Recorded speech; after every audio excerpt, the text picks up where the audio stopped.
Today I'll show you how I use liquid glue for lettering and using foil. First, I'm going to create watercolor backgrounds on cardstock for me to do my lettering pieces on. The whimsical nature of these backgrounds is easy to accomplish. I'm using the Tombow Artist Brush Twins and rubbing the color onto a page protector. You can choose to plan out a certain pattern or just doodle on the color randomly. For these backgrounds, I'm going for the random look.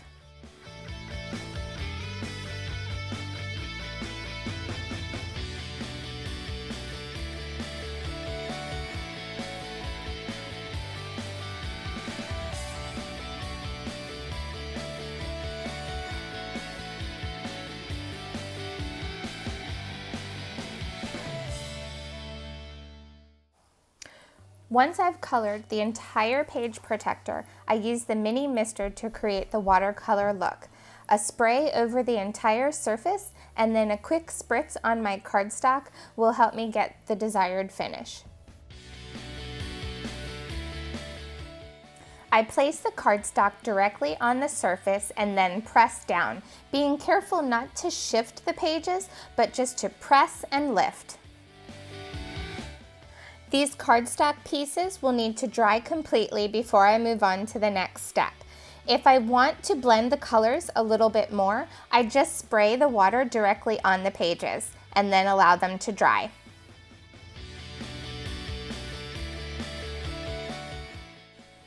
When I notice that I have more white space than I desire, I'll just spray a little bit more water on each of the pieces and re-stamp it on that surface.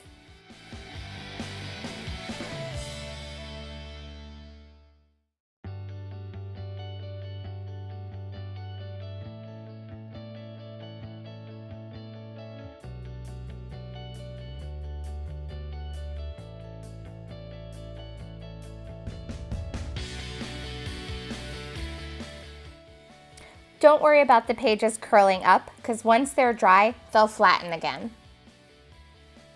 Now it's time to prep my glue cones. I'm using cellophane cones that I previously rolled, and I'm filling them with the Tombow Mono Liquid Glue. This is the white glue that'll dry clear once dry.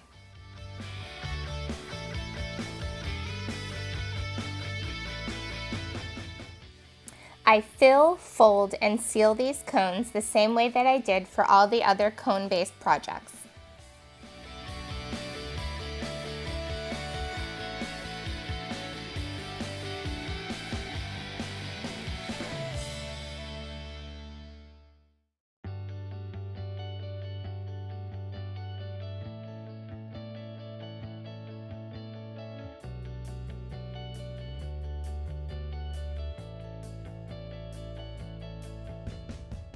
And now it's time to begin lettering.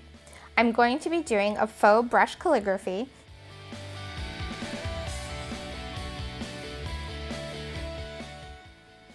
I'm drawing out my letters first, mostly for the placement, so it'll just be a thin line of the glue for each letter.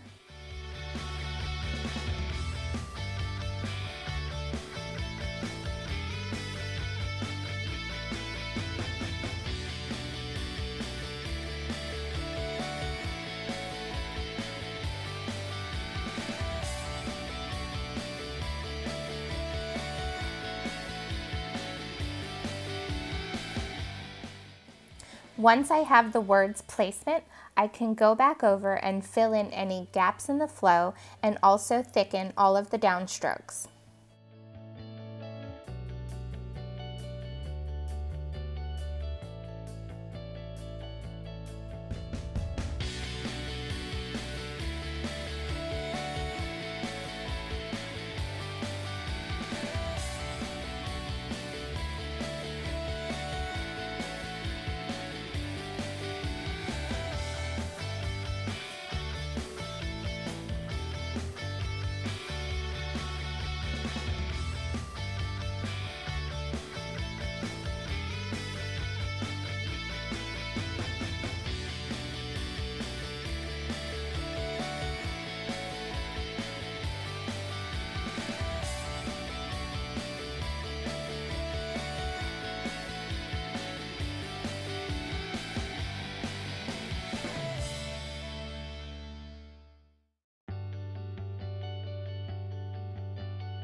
This will need to dry until the glue turns clear before going to the next step. You can also use the liquid mono glue in place of paint or ink with a brush pen. For this technique, I'm using the Kuretake water brush because I find it's easier to keep clean. I'm drying the tip quite a bit, and I'm not going to be pressing water into the glue. I'm going to use it fairly straight and do my lettering.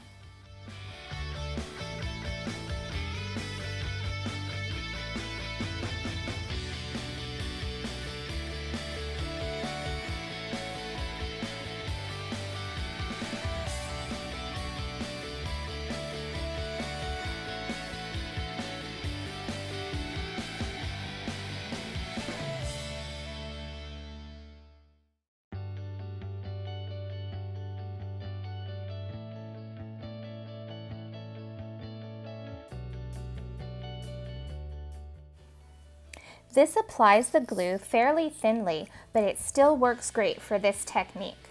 It takes even less time to dry than using the glue through the cone.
Once again, this piece will need to dry completely before moving on to the next step.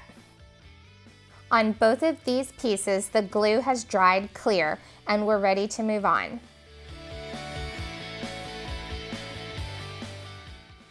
I'm using pieces of Mink Foil by Heidi Swapp. The mono glue dries just tacky enough to help this reactive foil release. I place the piece of foil over my lettering and then burnish with my fingertip, just rubbing really well to make sure that each part of the glue is contacting a piece of the foil. Once I'm confident that I've contacted all the glue, I can pull the foil to reveal. I can go back over and rub into any glue that has missed contact with foil. The process is the same over the glue that was applied through the cone.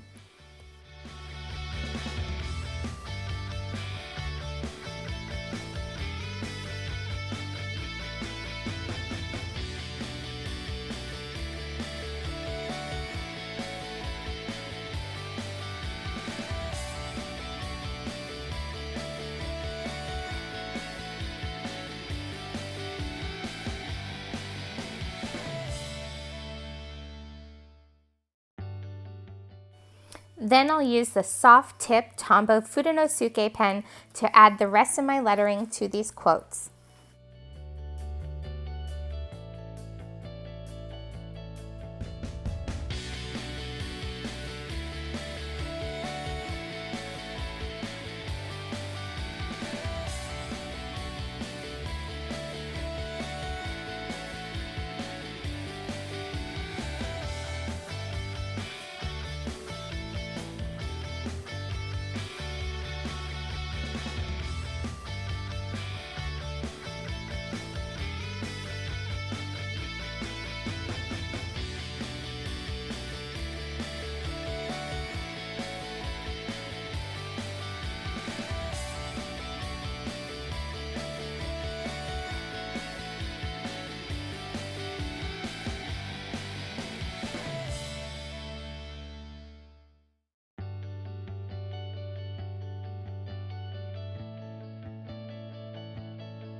If you'd like more information on this or any other posts in the series, visit creatively.com/loveyourlettering2.